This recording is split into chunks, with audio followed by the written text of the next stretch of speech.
Assalamualaikum Ustaz, waalaikumsalam. Semoga Allah selalu melindungi dan merahmati seluruh kaum muslimin serta selalu memberikan hidayahnya. Ustaz mau tanya puasa apa yang 9 hari di bulan Dzul Hijjah?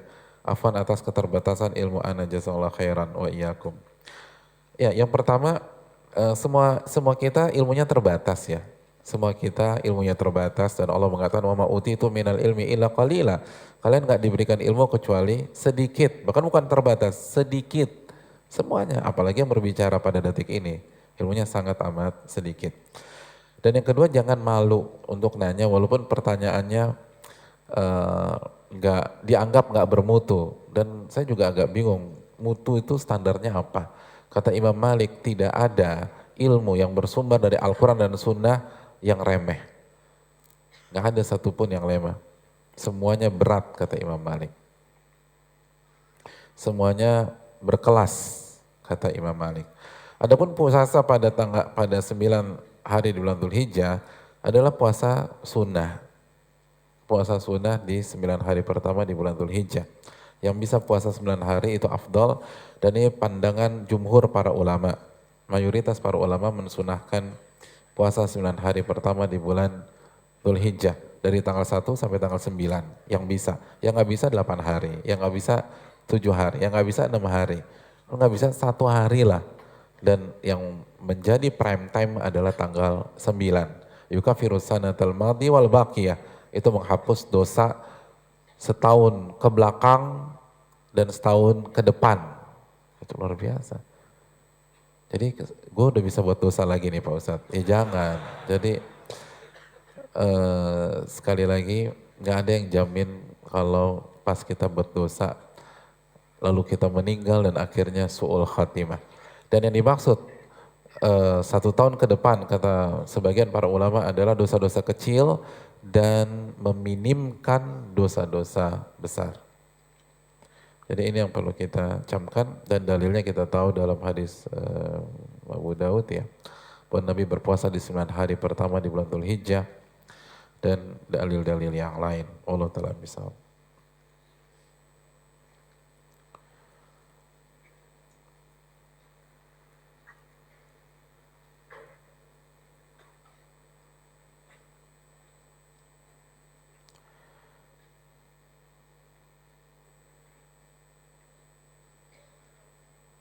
Assalamualaikum warahmatullahi wabarakatuh. Waalaikumsalam warahmatullahi wabarakatuh. Diketik ya nih ya. Lagi-lagi anak kagum sama antum. Ada yang bawa printer ke sini.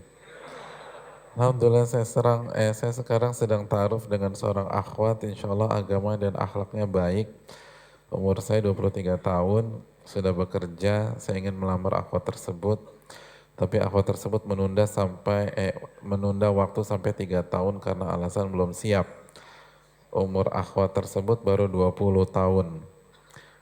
Mohon nasihatnya Ustadz, apakah saya harus bersabar? Jazakallah khairan. Tergantung ya. Tergantung akhwatnya seperti apa. Kalau akhwatnya hafal Quran, lalu menguasai qiraah sab'ah, hafal Bukhari, hafal Muslim, lalu hafal Alfiyah, Ibnu Malik, ya worth it lah 3 tahun.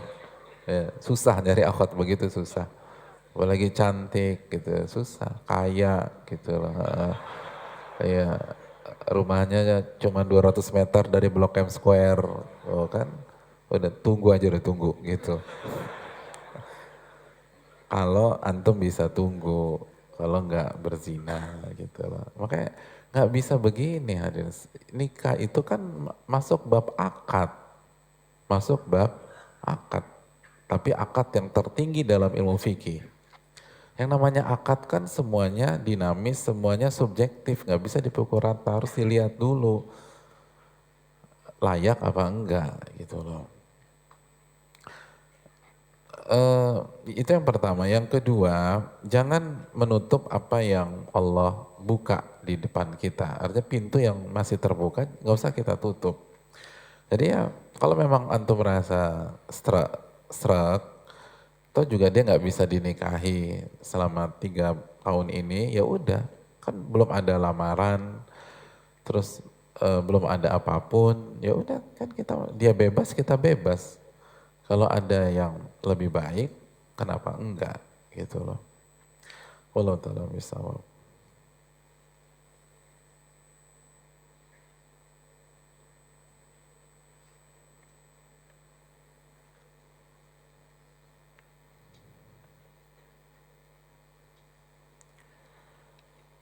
Assalamualaikum warahmatullahi wabarakatuh. Waalaikumsalam warahmatullahi wabarakatuh. Semoga Allah selalu Jalla Jalaluhu selalu melindungi Ustadz beserta keluarga. Iya, begitu juga dengan penanya dan kita semua, insyaallah ta'ala. Melanjutkan bahasan minggu lalu bahwa orang yang tidak memiliki fikih dalam agama Allah tidak meridhoi. Saya nggak mengatakan dengan redaksi Allah nggak meridhoi, tapi kembali ke hadis Nabi aja. Allah tidak menginginkan kebaikan untuk dirinya. Ustadz, istri saya sangat jauh dari agama, dia bahkan suka melarang ana datang ke kajian. Kalau dinasihatin mengenai akhirat dia bilang we live now. Oh ya, oh ya ya. Eh, saya ana selalu berdoa agar Allah segera memberikan istri ana hidayah sehingga beban ana di akhirat nanti sedikit lebih ringan karena istri yang soleha. Apakah ini semua dikarenakan dosa-dosa ana karena ana baru berhijrah? Mohon masukannya. Nasihat dari antum Ustadz. Jazakallahu khair. Iya benar, ini dosa-dosa kita. Dosa-dosa kita.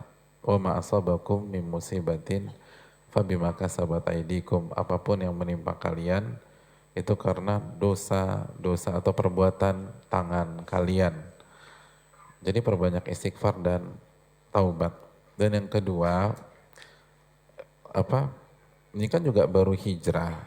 Berarti kan ngedakwahin istrinya juga masih baru. Jadi butuh waktu lah. Tadi kan kita bahas jangan terburu-buru. Orang tuh butuh waktu. Dan sekali lagi saya katakan, terapkan konsep mu'alaf di dalam Islam. Terapkan konsep mu'alaf di dalam Islam. Jadi istri kita dibaik-baikin, diseneng-senengin gitu loh. Kan kita udah bahas pekan lalu. Masih ingat nggak? Apa coba? Yang bilang masih tadi siapa? Apa jawaban pekan lalu? Yang pertama apa? Ah,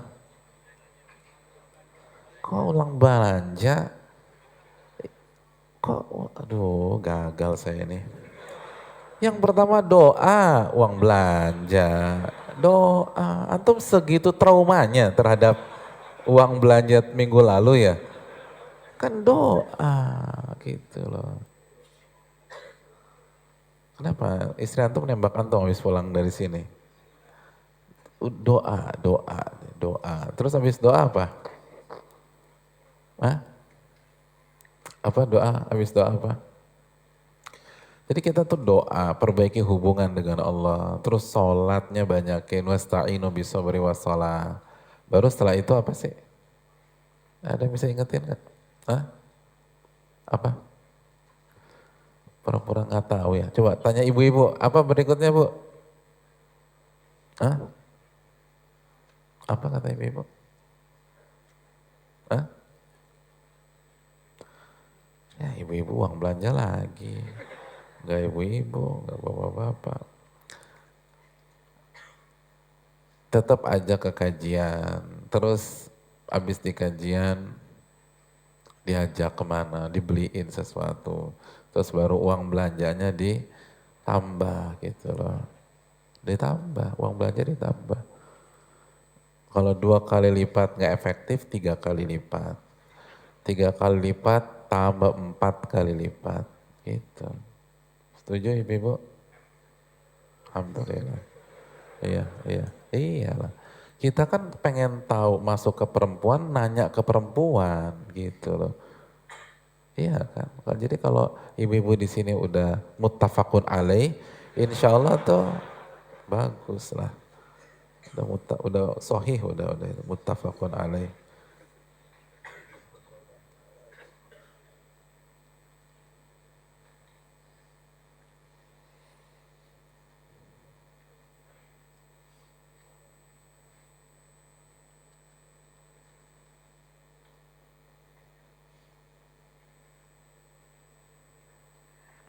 Assalamualaikum warahmatullahi wabarakatuh. Waalaikumsalam warahmatullahi wabarakatuh. Semoga Ustadz keluarga selalu dalam lindungan Allah Subhanahu wa taala.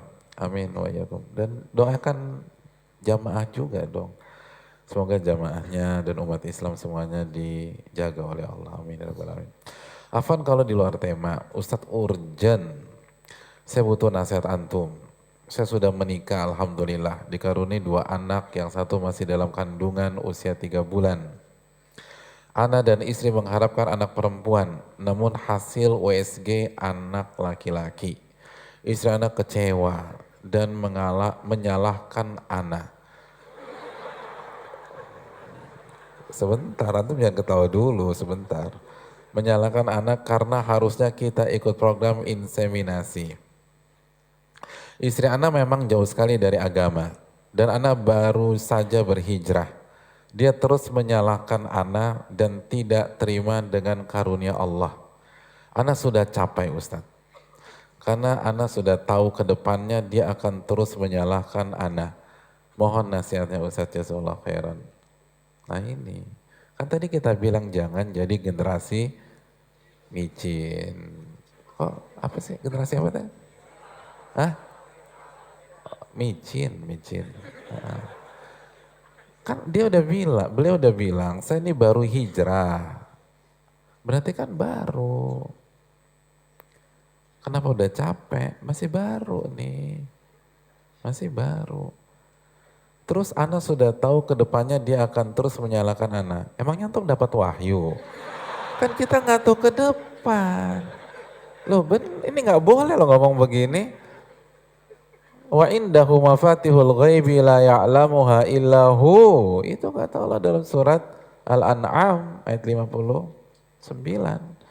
Dan di sisi Allah kunci-kunci hal yang gaib masa depan itu hanya milik Allah. La ya'lamuha illahu. Gak ada yang tahu kecuali Allah.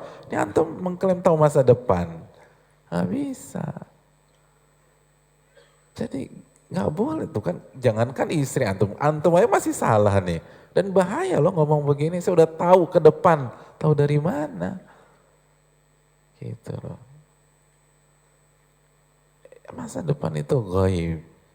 Jadi berarti kan akidah kita aja masih bermasalah. Ya wajar istri kita akidahnya juga masalah. Jadi PR istri kita akidah, PR kita juga akidah. Ini poinnya. Istri kita nggak terima takdir. Kita mengklaim tahu masa depan. Ya agak cocok juga sih. Iya kan. Nah yang terpenting adalah pelan-pelan lah hadirin. Pelan-pelan, jangan buru-buru. Terus sudah capek, belum berapa lama nyobanya? Paling mungkin baru berapa, 2 tahun, 3 tahun, 4 tahun, 5 tahun. Sabar, sabar. Itu kalau kita udah benar sabar. Gimana kalau kita belum benar? Nabi Nuh sabar hadirin. Jadi harus sabar, terus doain, terus terapkan yang kita sampaikan tadi, sampaikan tips-tips yang kata ibu-ibu muttafaqun alaih tadi, itu terapkan gitu. Dan antum juga belajar, dan namanya manusia itu sangat mudah berubah hadirin. Kita aja pola pikir kita tahun lalu beda dengan pola pikir kita hari ini. 3 bulan lalu beda dengan hari ini. Ya istri kita juga gitu. Kalau masuknya kita bagus, pelan-pelan, sabar, apalagi kita terapkan konsep mu'alaf, kita kasih, kita inikan. Terus tadi uang bulanan berapa kali lipat tuh ibu-ibu? Uang bulanan tadi berapa kali lipat? Oh 4, insya Allah. Insya Allah pelan-pelan bisa lah. Yang harus 4 ya. 6 juga boleh, 6. Yang penting kasih orang yang masih awam itu dunia agar mereka tertarik ke akhirat, ke Islam. Dan itu konsep Nabi SAW. Dan banyak beristighfar dan bertobat kepada Allah Subhanahu wa Ta'ala.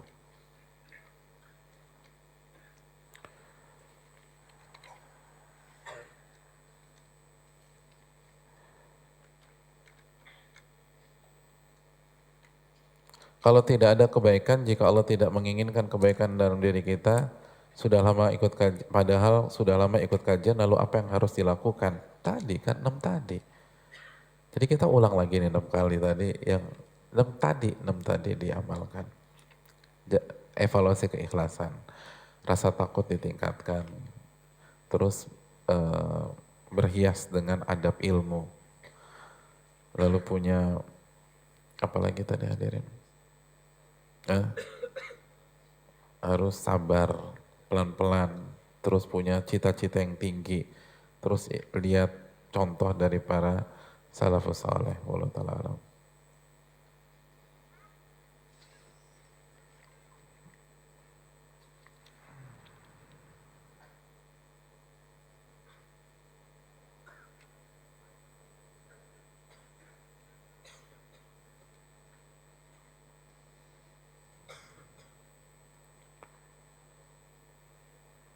Assalamualaikum warahmatullahi wabarakatuh. Semoga Allah senantiasa memberikan rahmat dan hidayahnya kepada Ustaz dan seluruh kaum muslimin. Amin ya rabbal alamin.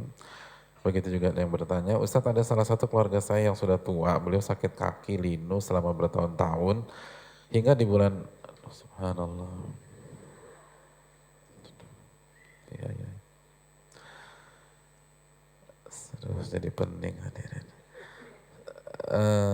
Sehingga di bulan Syawal kemarin beliau jatuh di kamar mandi, sakit linunya tersebut cukup parah sehingga menyebabkan sangat susah untuk berjalan. Setelah jatuh beliau tidak sadarkan diri hingga sekarang. Menurut seseorang yang disebut seorang tokoh gitu ya, keluarga saya tersebut memiliki semacam susuk. Mohon nasihatnya Ustaz, apa yang harus kami lakukan selaku keluarga? Dekatkan diri kepada Allah Subhanahu wa taala, amalkan firman Allah, min syarril waswasil khannas. Khannas itu yang menyerang ketika benteng zikir kita tidak kuat dan akan mundur ketika benteng zikir kita kuat. Jadi jaga hubungan kita dengan Allah, jaga ibadah, jaga zikir, pagi petang jangan sampai lewat. Terus resapi, renungi, dan berikutnya perkuat tawakal kepada Allah Subhanahu wa taala.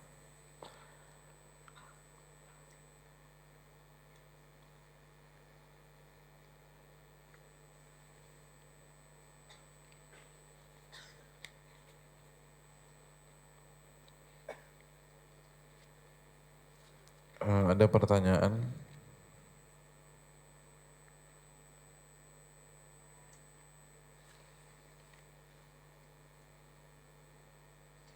Assalamualaikum warahmatullahi wabarakatuh. Semoga Ustadz dan kita semua diberkahi oleh Allah. Ustadz, para salaf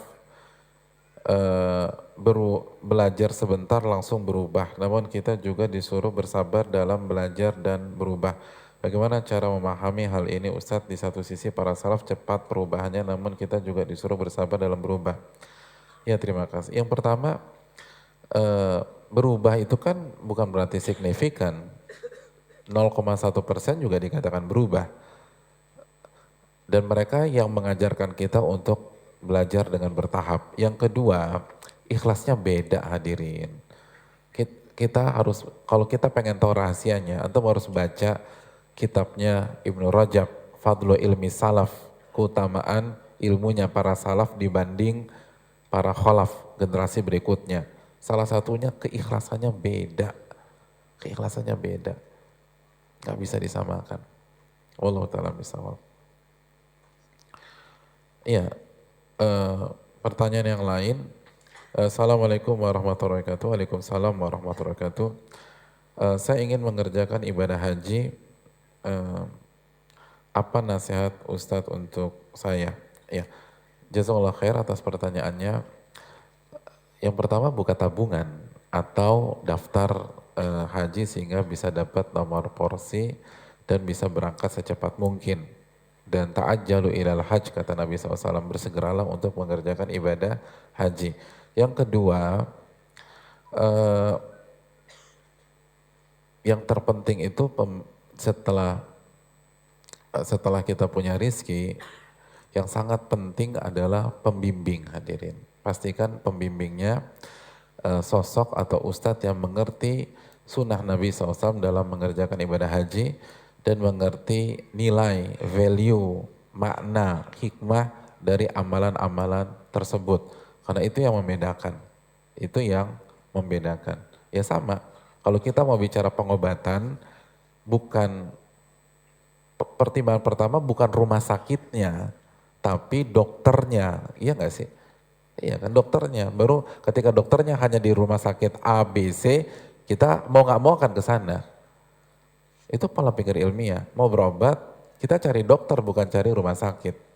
Itu yang terbaik.